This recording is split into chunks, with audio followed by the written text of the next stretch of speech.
I'm Ben Weingarten. I'm Emma Waters. I'm Will Chamberlain. I'm Amber Duke. And this is NatCon Squad, where common good and common sense meet. NatCon Squad is produced by the Edmund Burke Foundation, the home for national conservatism. Subscribe now on Apple Podcasts, Stitcher, Spotify, YouTube, or wherever you get your podcasts. Well, as always, we've got a diverse array of topics as we are just about a week out from Election Day 2024, and probably Election Night and maybe Election Week 2024.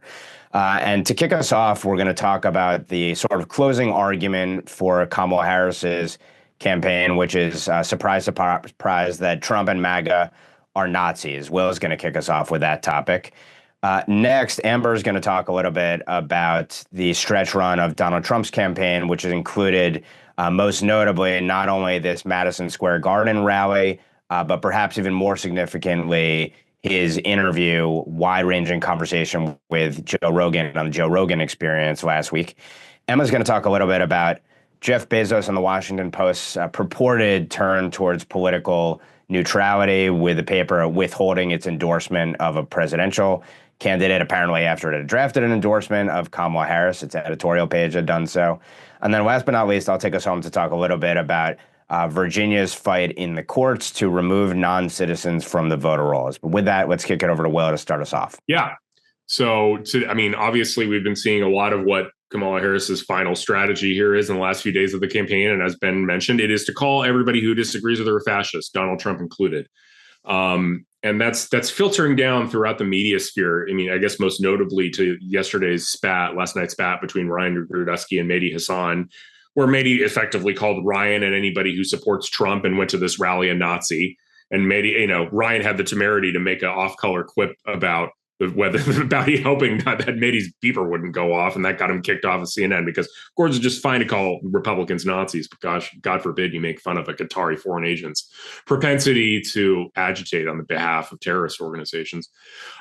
Anyway, so the basic thrust here is it really is remarkable. If you take a 30,000-foot view, I mean, the things they've done to President Trump over the past 2 years, they've fought to nearly bankrupt him through the civil suits. They indicted him 4 times in 4 different jurisdictions and a little over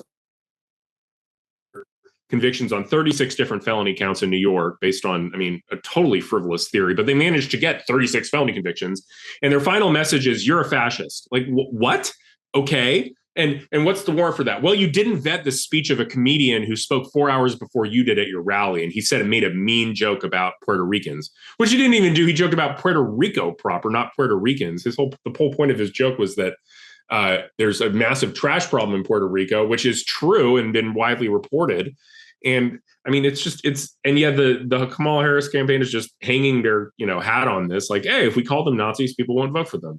It's disgusting. President Trump's already faced 2 different assassination attempts. And what it's setting the groundwork for is, again, a sort of resistance part 2, where, you can't call your opponents fascist and then say you abhor political violence, because what you're saying is your opponents are so bad that extra legal measures are justified to fight them. So it's really appalling. It's indicative of a campaign that just doesn't have any other idea of what to say or what to do. They don't have a positive case for Kamala to make. She can't do anything in terms of actually creating buzz. So they're just left insulting Donald Trump again. And we've been here for a decade. I don't think it's going to work. And I think we're about to thump them in a week. And they certainly deserve it. I agree. This is not the machinations of a campaign that feels confident. This is a campaign that clearly feels very desperate. Based on the numbers that I've been seeing, Trump is performing exceptionally well in the Sun Belt, especially among early voting, and would need one of the Rust Belt states essentially to win. He needs to win Wisconsin or Michigan or Pennsylvania. He only needs one of them. He's pulling ahead in Wisconsin right now, according to the latest numbers. And then Pennsylvania is a little bit tighter. The early votes suggest that he would have to perform very well on Election Day, but it's certainly not out of the realm of possibility for him to sweep the Rust Belt states. Those are all in play right now. So you see this massive shift from the supposed joy of the Harris honeymoon to the classic fear-mongering that we heard back in the 2016 campaign with Hillary Clinton. And it's disgusting. It's pathetic. It is a smear to all of the people who support Donald Trump. And 2 points on this and what they clearly don't understand which is the logical conclusion of their argument, if they really believe Trump is a fascist and a Nazi. First of all, again, you are accusing his supporters of being fascists and Nazis, because who else would support a fascist and a Nazi but someone who agrees with their positions, right? So you're smearing the entire voter base. And then two, if you genuinely believe that Trump is a fascist who is going to seize power, refuse to leave office, and terminate the Constitution, then what wouldn't you stop at to prevent that from happening? Because clearly the democratic process is not going to be enough to prevent him from getting into office and seizing power. And so you are naturally giving permission to people to commit violence, which we've already seen through 2 attempted assassinations. So this is a very dangerous tactic. It's a disgusting tactic. It's an attempt to smear Trump and all of his supporters, and even people who might be thinking about voting for Trump, to try to scare them out of doing so. And they ought to be really ashamed of themselves. And I hope to God it doesn't work. Well, and based on what we're seeing from polls and even those who were helping direct the Harris campaign, is it's not working. It's falling flat sort of across the bases in the United States. And I think at this point, people are, as you said, just tired of this old playbook. And I thought something that was particularly powerful at the rally in Madison Square Garden, Trump actually had a man who had fought communism, whose parents, I think, had died from communism, come out and really defend him and criticize everyone in mainstream media on the left who is calling Trump a fascist and literally Hitler, and basically say, like, I literally fought these guys. My family suffered at the hands of these people. How dare you bring that into our political discourse in the United States? How dare you continue that legacy of hate and violence? And I thought that was a very powerful rebuttal to some of these just incredibly foolish comments that are being made. And then also we see the sort of same line of like, no, it's not happening. Yes, it's happening. And then it's good progression. So there was the false Atlantic article headline that made its rounds on X and other social media this past week, where it said, like, Trump is literally Hitler. And they were quick to say, no, we never said this. And yet, look at the Atlantic, look at all of the other articles that are coming out that are making this direct connection between Trump and Hitler. And the moment you call them on it, they seem to get incredibly defensive. And yet at the same time, you're just pointing out the rhetoric that they're using. And so I think that's incredibly telling that they're saying it, they don't want to own it, and it's falling flat across the board. So campaigns are usually about either hope or fear. And quickly, of course, we've seen the pivot from joy to our political opponents are Nazis and they're going to lock you up in concentration camps. The question, I think, really is for the American people, do most Americans hear this rhetoric and have a there they go again reaction to this after nearly a decade of the fear-mongering and fake hysteria ginned up by the regime and its media mouthpieces? I can't imagine that most sentient thinking Americans are actually falling for this, but rather this is basically just sop for the Trump derangement syndrome addled left. If this is basically a desperate sort of Yelp fear-mongering from a losing ticket, then the question is, why continue going down this path? What's the benefit? And obviously, I think it's going to be neck and neck, and who knows if we're going to know what the result looks like on election night, let alone in the days immediately after it, thanks to our brave new election integrity world where we can't get results the night of like we did for, decades and decades. But the question would be then, if Harris Waltz is the losing ticket, but they're putting this narrative out there and they believe this is the thing that needs to be amplified to the nth degree right before Election Day, the question would be why? And I think Lee Smith has written maybe the definitive piece theorizing about what the aim of this sort of information operation is.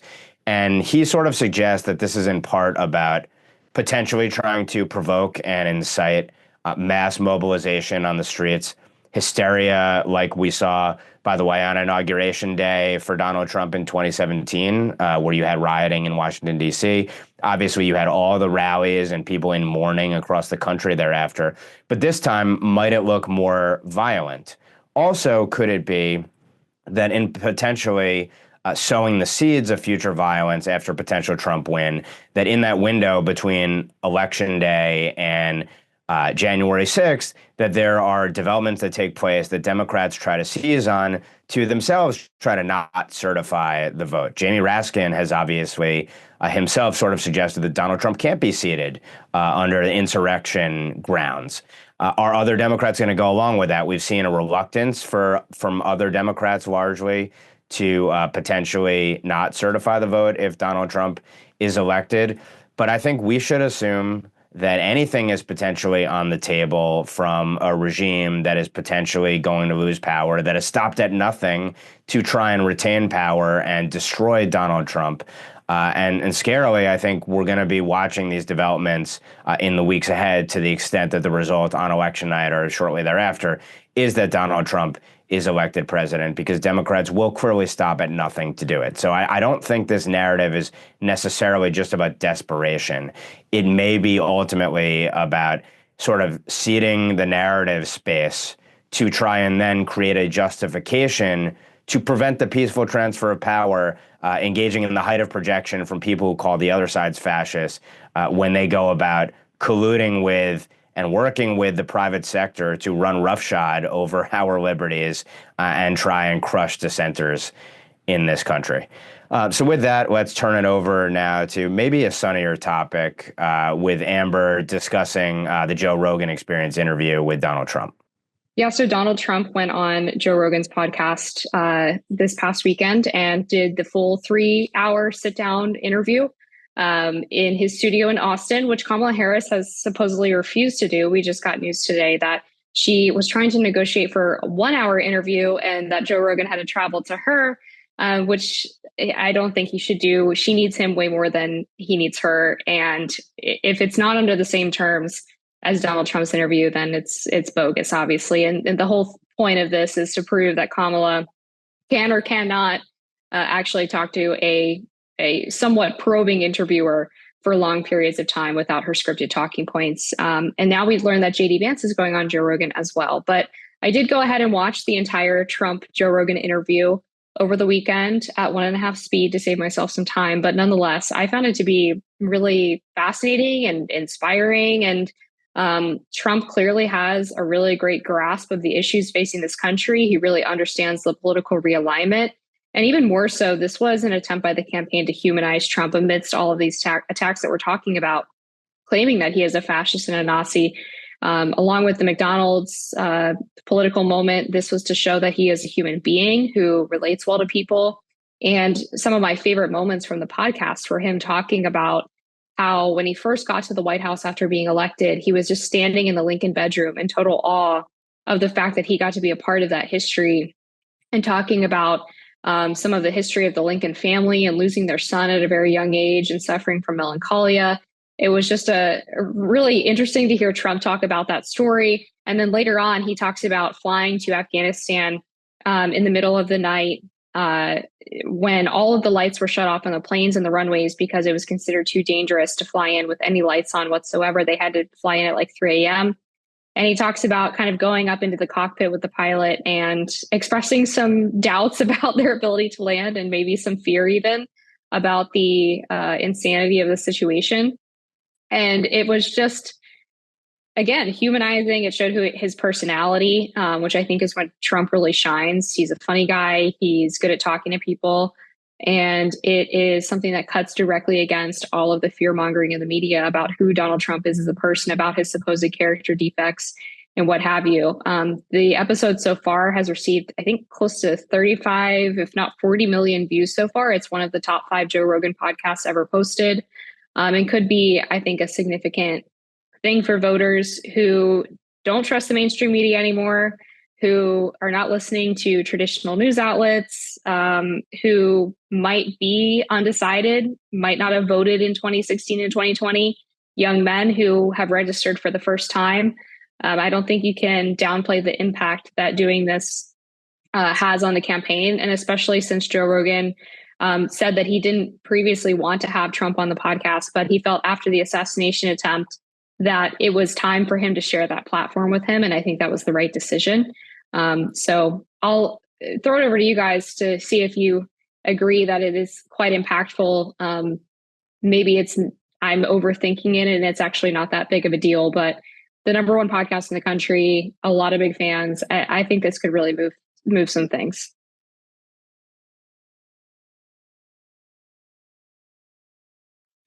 Yeah, I think it was an incredible podcast form. I listened to maybe an hour of it, but I thought Trump came off extremely well, very sympathetic, in command, rambled a little bit, but Trump always rambles some. And he just came off like he came off like a lot more personable. And there were moments where you really sort of understood what he was dealing with. Like, he's very reluctant to understand weakness, or ever admit any kind of weakness. But Trump, Rogan asked him, like, so how did you figure out how could you know who to appoint your first term? And he said, I didn't know. And I had to rely on people that I liked, but I didn't know very well. And I didn't try, have a good feel for who they'd recommend. And as a result, I had some kind of crappy appointees in certain positions. And I became a lot more sympathetic to a lot of the struggles he was dealing with in this first term. I was really hard on him during his administration and afterwards. And I became more sympathetic just from the perspective of, the moment he walked in to the White House, they were trying to get him out of there. So he had to be fighting for survival the entire time. This is something that you just don't really think about, and Democrats never really have to consider. Like, the moment I take office, they're going to be trying to impeach me. And then secondly, you're trying to appoint all these people to these positions. You don't know them. You don't know the people who are recommending them.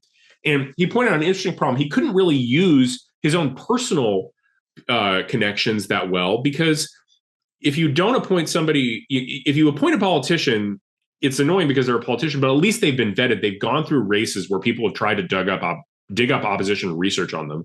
And so you know that if they've gotten through that, okay, you're probably not going to see something pop up that makes you fire them. But with a business person, you don't know, right? Like, they've never been vetted. And so finally they go through a vet, or, something gets discovered and it's just a huge scandal. So he stuck with politicians. He didn't know them very well.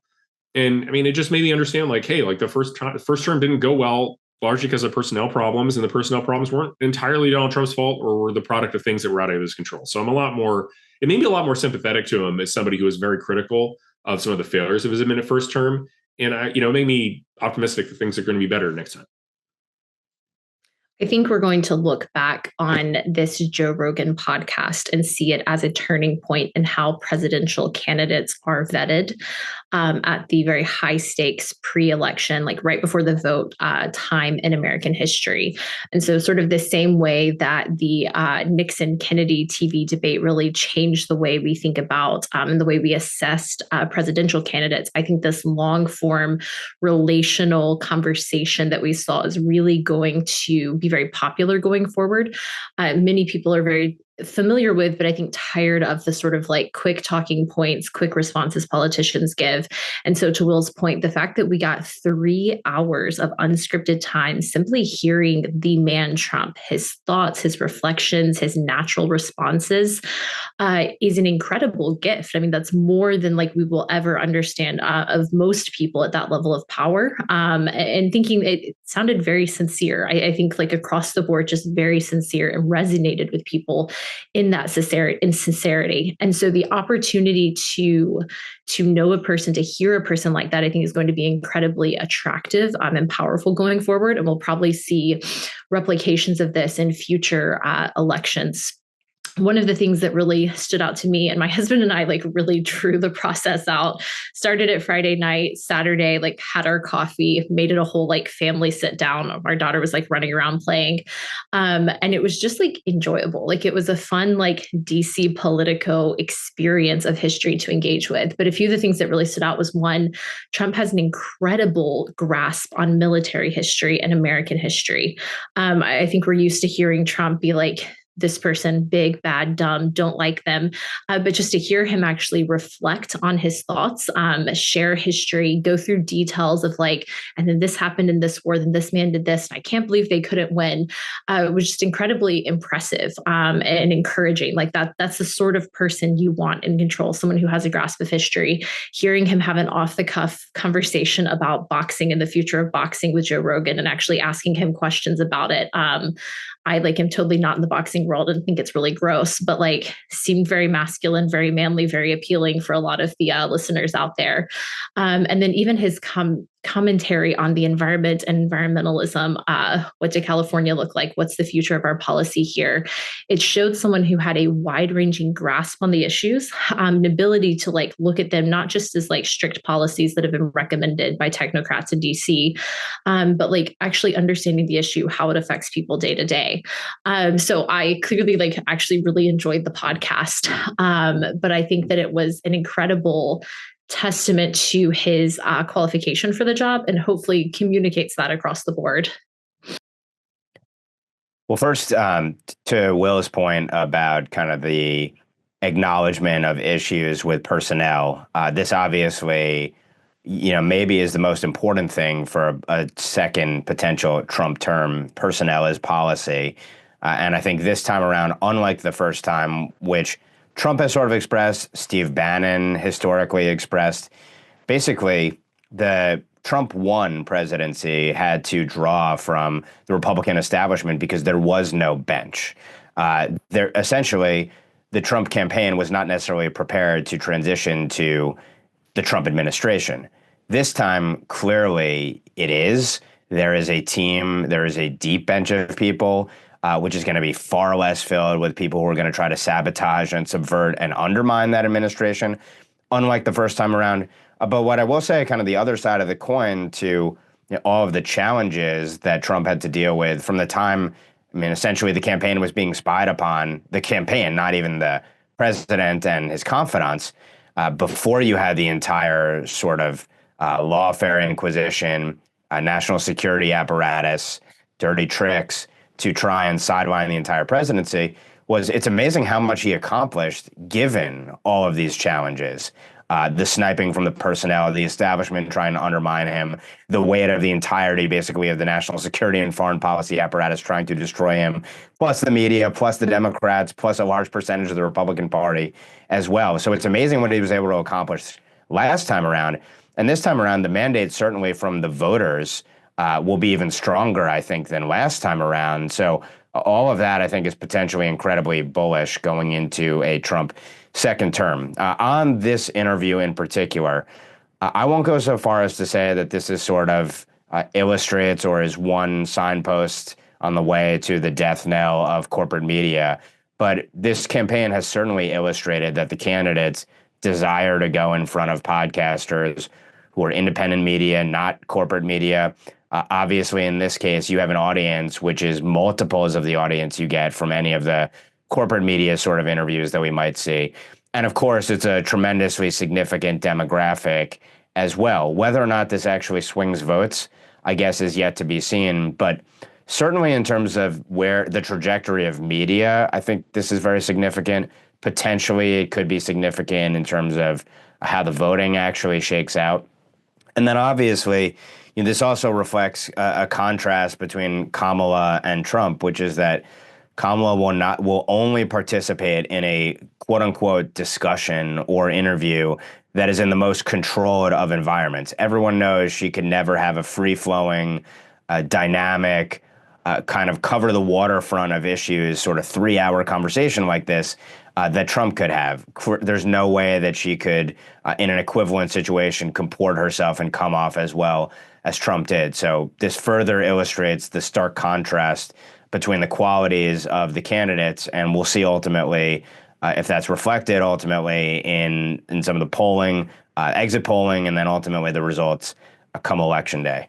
On that note, let's switch over now to Emma to talk a little bit about the Washington Post decision to withhold what was to be its endorsement of Kamala Harris for president, and the outrage from readers and journalists and much of the political establishment over it.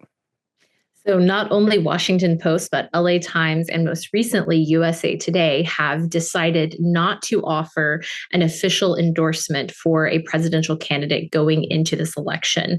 Now, given that we are mere days away from November 5th, many people from their editorial board to those who subscribe to the magazines have claimed that this was not a predetermined, thoughtful decision about, valuing our democracy and encouraging the support of an unbiased news source, but is really just these news outlets, and particularly Washington Post and LA Times, hedging their bets. So Robert Greene, who was on the board of the editorial board of the LA Times for over 18 years, took to The Atlantic to really describe his disdain, his disappointment for this decision. He said that it signaled that the LA Times, the Washington Post, and others were focused on accommodating this next potential administration rather than resisting it.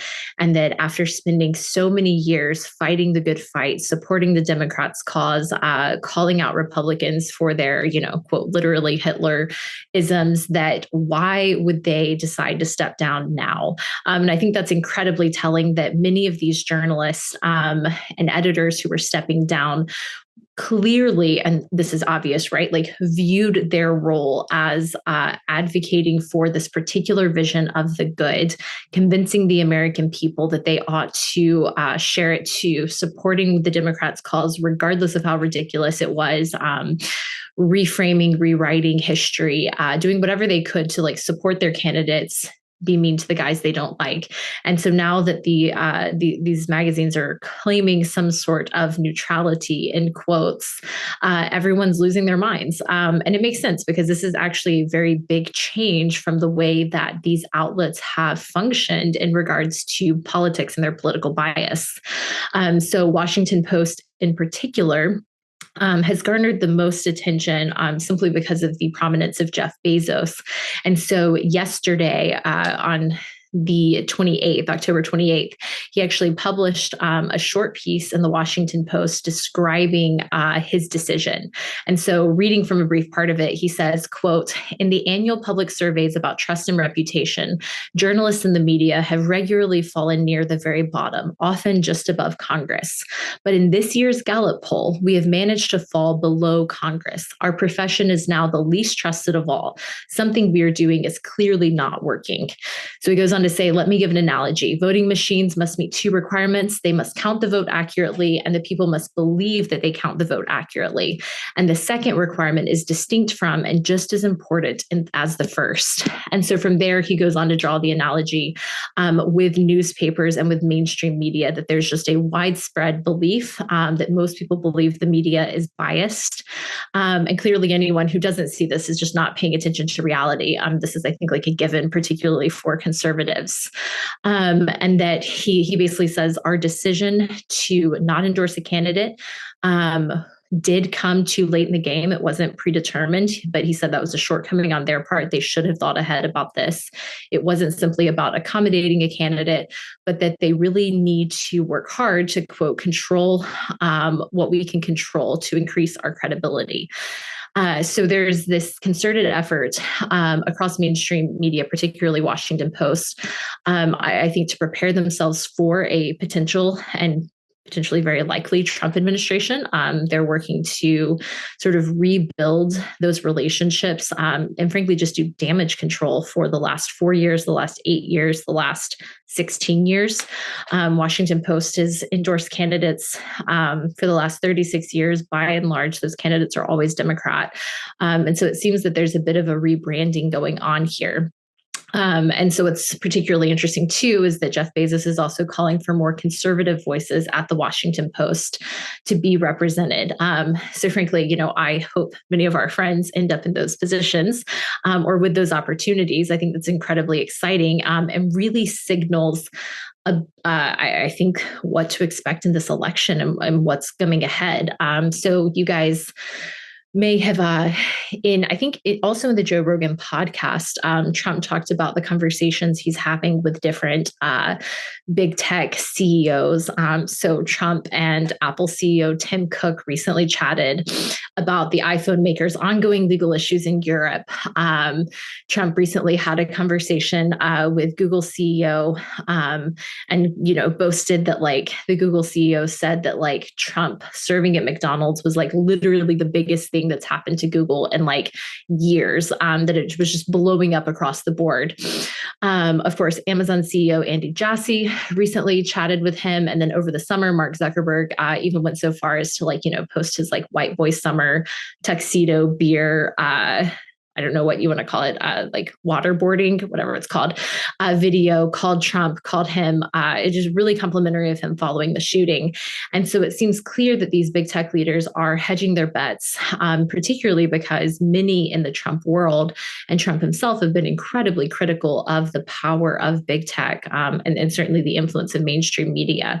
And so I think it'll be really interesting on a couple of levels because one, it will be interesting to see what Trump actually does and doesn't do when it comes to regulating big tech. He's recently declined to specify what that would look like. He said we're on better terms with Google, we're on better terms with Facebook, but we still don't know what that will look like. Are they going to be asked to pay the price for the clear legal and censorship abuses of the last few years? And two, also on the Joe Rogan podcast, Trump really mocked pollsters and basically said, guys, I have this secret theory. Pollsters, totally fake. He was like, have you ever been called by a pollster? I've never been called by a pollster. I don't think these guys actually call anyone, right? Like they just like kind of look at the stats and make up a number and then they tell you and charge you like, $250,000 to do it. And so he's like, I have a few guys I trust and I'm like coming ahead in all of these polls, but by and large, they're all fake. But what's something that we cannot say about these big tech executives? They have the most access, arguably probably the most access to all data across the board. They, more than anyone, probably have a really good idea where people's voting preferences are, certainly more than many pollsters do.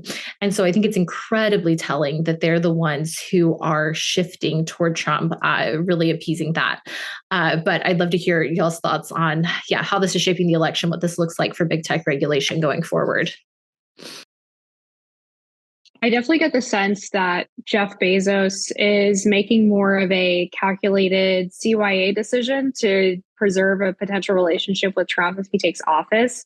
But that being said, everything that he wrote in the op-ed was correct. So it's like, whether or not he really believes it or not, I don't know. But the fact that he was able to articulate it so well suggests that he probably does actually believe it and has been thinking about this for some time. But I'm just a cynic. So, ignore me and my musings on where Jeff Bezos' motivation is coming from. But the biggest problem for these legacy media outlets is that they're journalists / opinion writers. And as a byproduct, their audiences have become increasingly divorced from the American public. They are largely people who went to elite universities, who live in coastal cities, who are irreligious. They have smaller families if they're married at all. The educational attainment of the average New York Times employee is on par with US senators and Supreme Court justices.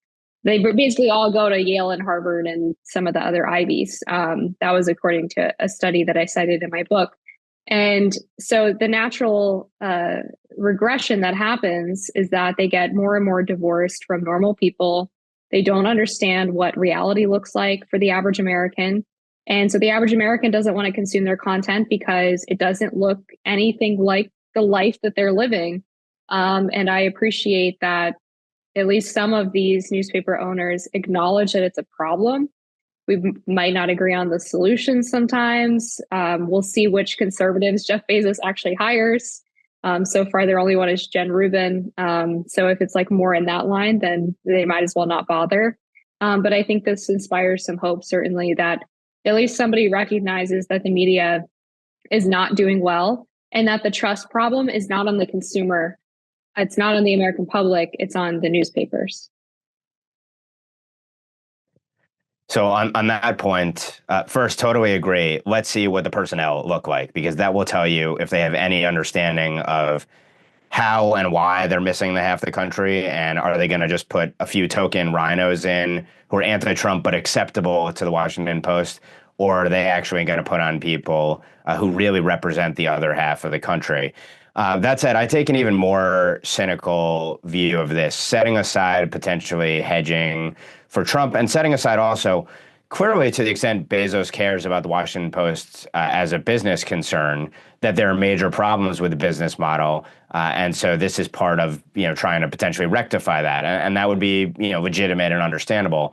But the one thing is, when you really parse what Bezos is saying closely, he's basically saying, yeah, these publications have lost their credibility and it's because of the perception of bias, but he's not admitting that there is an actual bias and or that the credibility and the trust has been sapped among readers, among consumers, essentially, because of terrible journalistic practices that have led to disastrous and corrosive hoaxes and frauds essentially being foisted on the country.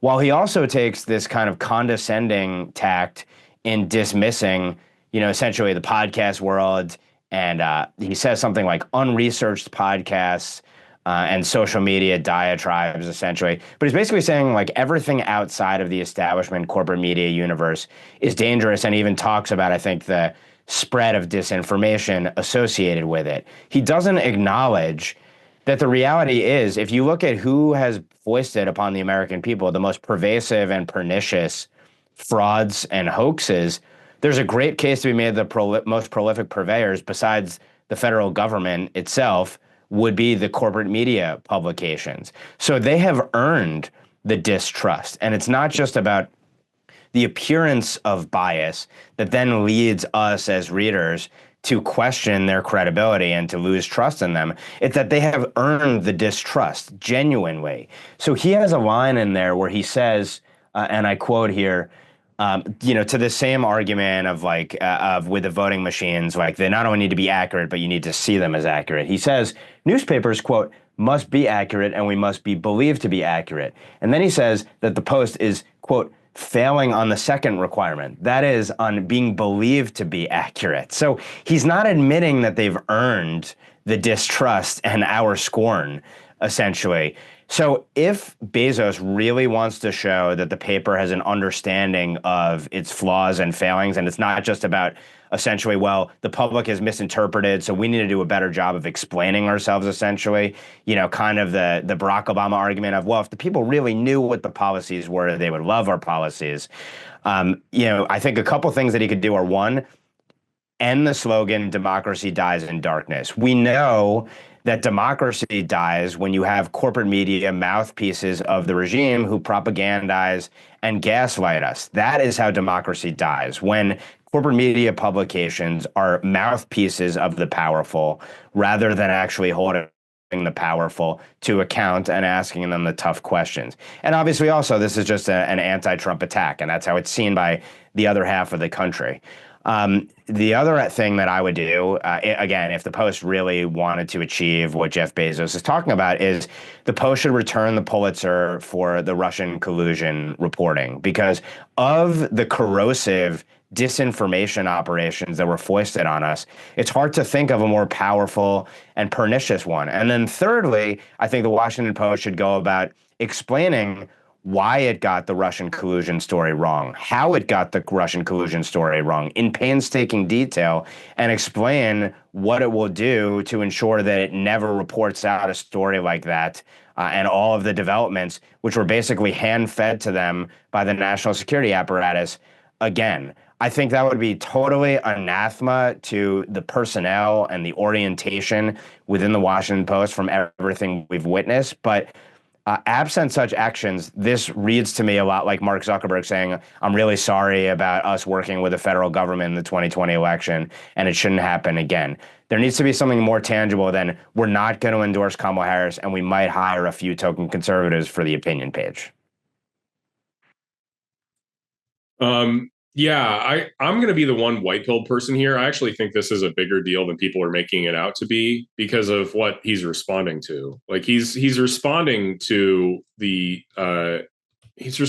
whole editorial board, most of his employees and hundreds of thousands of customers demanding that he do something. And he's like, no, I'm not going to do that. And I don't think it's about money, because ultimately I think he has more than enough money. I think if he wanted to make money, he wouldn't have bought the Washington Post in the first place. The Post was bankrupt, and he's just been subsidizing it this whole time.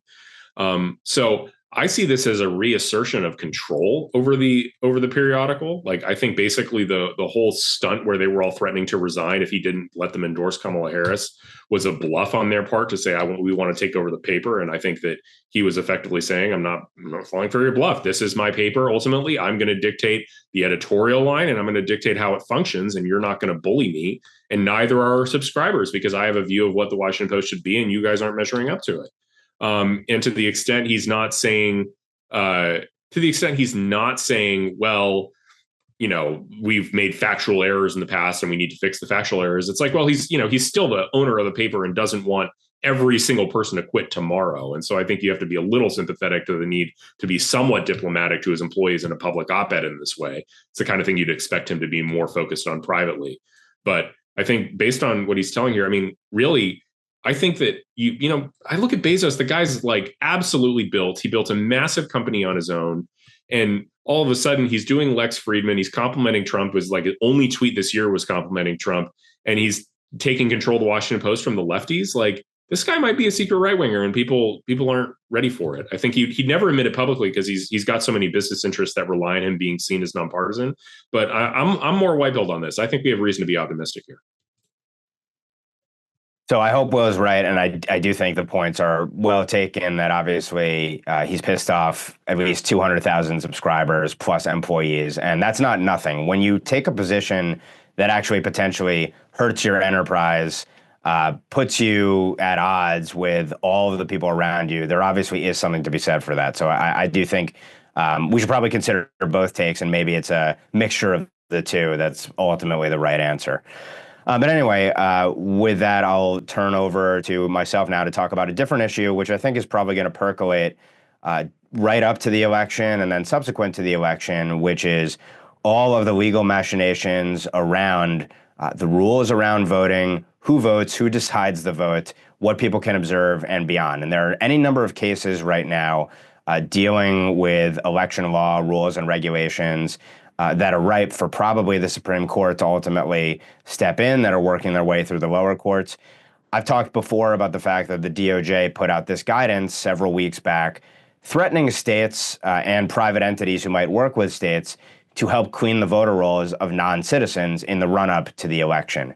Virginia has one of the most robust and I think efficient systems for removing non-citizens from the polls through crossing various databases, including essentially when someone goes to the DMV and they sign up for their driver's license and they attest to whether they're citizens or not. They'll take those records, and to the extent they're non-citizens, it'll be passed. People who are self-described non-citizens, they'll pass it along to the registrars, and if those people are on the voter rolls, they'll be removed. And Virginia will also look to federal databases and cross those with information that it has on registered voters to see if people ought to be removed from the rolls because they're non-citizens. Well, in the run-up to the election, within 90 days of it, the state removed 1,600 alleged non-citizens based upon information that it had around them, generally speaking, again, self-identification that individuals were non-citizens. And they removed these 1,600 non-citizens from the voter rolls. The federal government, as well as some largely progressive groups, filed suit separately, and now their cases have been consolidated to try and freeze this removal of the 1,600 non-citizens. Two levels of courts now, district court and an appellate court, have both ruled in favor of the plaintiffs in the case, forcing a preliminary injunction that forces the state to put these 1,600 identified non-citizens back on the rolls and to freeze this program for voter removal while in the run-up to the presidential election and general election. And now the state has filed for an emergency application for a stay, freezing that injunction at the Supreme Court. We're recording this on Tuesday. Virginia has asked the Supreme Court to rule on their stay by 3 p.m. today, so we'll see what happens there. They raise a number of compelling arguments in their emergency application for the court. For example, talking about the fact that this so-called quiet period under the National Voter Registration Act, where within 90 days you can't engage in quote-unquote systematic programs to remove registered voters, essentially that provision is inapplicable here because non-citizens on the rolls were never eligible voters. So there doesn't need to be some exclusion allowing you to remove them only prior to 90 days or even within 90 days. They're not protected under the National Voter Registration Act because they were never eligible voters to begin with. They were void even before they were on the rolls. The state also makes a compelling argument about how this isn't a systematic effort. These efforts are based on identifying, yes, using databases, particular information about individuals. And the state has a pretty robust process for individually reviewing each of these individuals identified and then going to them with a couple letters saying, are you a citizen or not? We're going to send you another letter that we're canceling your voter registration if you don't attest to the fact that you're a citizen. And then, of course, people can still same day re-register to vote to the extent they might have been wrongly removed under this practice. And then last but not least, they also raise a constitutional argument which says essentially that the federal government has no control over who may vote in elections. They can only regulate how federal elections are held. So they basically say, the Supreme Court, we want you to rule and freeze this injunction. And they also talk about the fact that the court really probably is going to have to rule on the merits because the lower courts have issued varying rulings on whether or not you can remove non-citizens en masse in the run-up to an election within this 90-day quote-unquote quiet period, where the feds have essentially argued, their argument essentially suggests that you can never remove non-citizens because they're not covered by these provisions in terms of classes of people that you can remove from the rolls, which would be an absurd result. So we'll see ultimately where the Supreme Court comes down on this. We'll see if they say anything more than whether or not they are going to rule in favor of the stay that Virginia wants, or they're going to stick with the lower courts and allow these 1,600 non-citizens back on the rolls. But I think another broader point that's really significant is that, again, there are many other issues ripe for potentially the Supreme Court to rule on, including about things like when you can accept ballots postmarked one day or several days after Election Day, and other matters like that. And last time around in 2020, the Supreme Court really punted and would not touch most of the election integrity related cases. At the time, I wrote that that was disastrous because it would invite controversy in subsequent elections. We'll see ultimately what happens in 2024. Obviously, this is not the COVID pandemic-driven pure mass mail-in election, but there's still going to be all manner of controversies that arise. And particularly if this is as tight an election as we assume it's going to be, you can bet that there are going to be cases that people try to bring before the Supreme Court. The question is, will it step up or will it say its hands are tied, essentially? And I think this is potentially one test case for it, and we'll see where the court comes down on it. So with that, I put it before the group. What do you make essentially of what you think the Supreme Court, or how do you think it will act generally around election integrity related cases during and after this election? And then any thoughts you might have on Virginia's case in particular? Yeah, I think, the Virginia case is just remarkable. The fact that they're just trying as hard as they can to keep ineligible voters, obviously ineligible voters on the voter rolls is a real statement about what the Democratic Party values, that they value winning at all costs. They don't care if it's non-citizens voting. They think the non-citizens will vote for them so they can win. And it just connects to a broader thesis about, the Democratic Party it's parasitic in its relationship with the American people. It exists not to serve our interests, but it's to serve its own interests.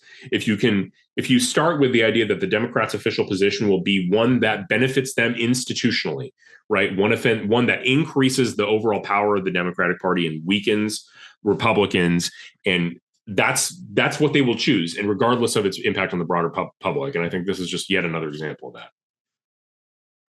Yeah, to your point, Will, it seems incredibly short-sighted on the part of the DOJ and the other groups who are suing. This seems like it could very easily be just a really easy example of voter fraud or election interference on the part of those on the left. When you're just at this point, like openly saying that illegal immigrants should be allowed to vote with a very weak reasoning that somehow like they were incorrectly removed and yet couldn't or didn't want to prove that they were citizens. It seems like you're setting yourself up for a really easy lawsuit to say, yeah, no, you were actually intentionally trying to have illegal illegal aliens, illegal citizens voting. And that's only going to further fuel any sort of post-election debates about the legitimacy of the outcome, whether Trump wins or loses. Yeah, I mean, this combined with the ballot boxes or the drop-off boxes on fire, and in Pennsylvania, they've found thousands of fraudulent registrations through an investigation. I mean, people wonder why there's not confidence in elections. It's like we can't even do the most basic priorities of making sure that the voter rolls are clean, that the ballots getting dropped off are verified, that they actually match the person who is supposed to be turning them in, of having voter ID. I mean, really the most basic measures of security, we just refuse to do because the left thinks that it, or uses the argument, they don't actually think this, they use the argument that it disenfranchises people. And then they cry when people say, yeah, I don't know if I trust the results of that, considering there were hundreds of ballots just burned in a drop-off box and we have no idea who they belong to. It's just absolute craziness. Yeah, and I was going to mention, in addition to the drop boxes being burned, and were these on camera, by the way? Do we know? Do we have any of the evidence about who committed the seeming arson here and destroyed votes and interfered in the election? Which shows, of course, the insecurity of the drop boxes. Beyond that, we also got word this week that there were allegedly up to 2,500 false voter registration applications delivered in Lancaster County, Pennsylvania. So this is one instance of en masse fraudulent, it seems, registration applications delivered in one jurisdiction in one massive swing state.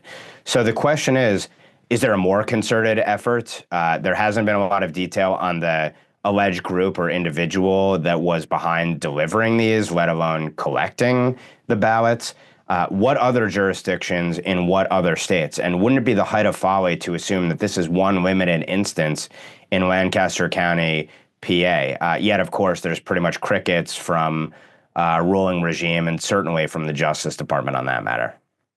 A good example of election fraud for me, but not for thee. And something tells me if we learn more about the individuals involved in delivering those ballots, we'll find out that, weirdly enough, they have a lot of accounts with offshore companies that they can't really trace and they disappear. And I wouldn't be surprised if we see that same playbook tried a few different times afterwards. So on that note, let's go to parting shots, and I'll kick it off really briefly and then turn it over to the group with just a headline that caught my eye. Today, I mentioned that Lee Smith's story is definitely worth reading with regard to kind of what the Hitler and fascism claims are about, and then also, of course, General Kelly and sort of an effort to maybe try to create a wedge between the military leadership and the military establishment, and maybe chaos around that subsequent to the election. But also, Kerry Pickett in the Washington Times reported now, and it's crazy that we're talking about this 9 years later, and we still haven't necessarily gotten to the bottom of it. But apparently, there was a whistleblower disclosure revealed to the House Judiciary Committee, which says that back starting in June 2015, or in the earliest days of the Trump campaign, that there was an off-the-books operation from the FBI to try and install quote-unquote honeypots in Trump's campaign as part of a fishing expedition to try and dig up dirt on the campaign. So to quote from Kerry Pickett's story, she says, an FBI agent involved in the probe revealed the off-the-books criminal investigation on Tuesday in a protected disclosure to the committee. The whistleblower disclosure said that 2 female FBI undercover agents successfully infiltrated Mr. Trump's 2016 campaign at high levels and were directed to act as honeypots while traveling with Mr. Trump and his campaign staff on the trail. This was different, according to the reporting, from the Crossfire Hurricane so-called counterintelligence operation. And apparently the agent who came forward personally knew that Mr. Comey ordered an FBI investigation against Mr. Trump and that Mr. Comey, quote unquote, personally directed it, according to the disclosure. So from Mr. Sanctimony, the former FBI director, if this whistleblower disclosure is true, and why wouldn't we assume that it's true based upon everything that we've learned in the last 9 years, this just shows you the extent to which the regime might go to try and destroy any political opponent to it. And a damning and chilling story just days out from the 2024 election.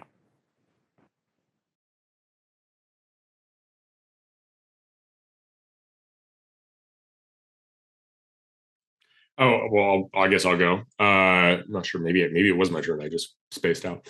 I think I guess I want to kind of go back to that Ryan Gerdusky thing. I mean, yesterday I talked a little bit about it in the earlier section, but it was really a remarkable artifact of what people like Mehdi Hassan think they're allowed to do. They're just able to call people Nazis, all Republicans Nazis, and it's trivial, it's a non-insulting. But the moment Ryan makes a quip about Mehdi being a member of affiliated with a terrorist organization because he's a pro-Palestinian advocate, which is off color. But that's the thing that gets, CNN kicked Ryan off the air. And it makes me think that just there's a world in which these people, CNN, they're just so used to being in power. They're so oblivious to like calling everybody Nazis that they just think they can get away with it. And it's until right-wingers actually have the kind of cultural power we need, they're just going to keep doing it. Yeah, in story time, I was doing a segment on this, reacting to this on the show Rising at the Hill before taping this show, and defended Ryan. He's my friend and I stand by him, of course. And my co-host had an absolute meltdown and falsely accused me of Nazi writings. So apparently this is all too common on the political left. When they are losing a debate, they resort to name calling and nastiness. So anyway, my final thoughts are sort of similar, actually, in that they're about Michelle Obama's big speech this week, which was much heralded by the left, in which she, again, followed her husband's line of thinking in accusing men who don't want to support Kamala Harris of not supporting women and of having some kind of misogyny that prevents them from supporting a woman for president. I highly doubt that any men are being turned on to Kamala Harris when they're being called names by the Obamas and lectured by this privileged elite couple about what it is they're supposed to prioritize when they're voting for someone for president. But they are doubling down. We'll see if it works. And in cultural news, Compact Magazine, which never ceases to entertain or arouse curiosity, Sarab Amari published a piece today called "The Cross and the Vine of Death," talking about his experience with ayahuasca, the Amazonian hallucinatory drug that's really gained a lot of popularity recently. So this is a self-professing Catholic who's now engaging in what many would call just a very pagan practice of blurring the lines between the natural world, the spiritual world. And it's really causing quite the amusing stir sort of on like the conservative religious discourse of the day.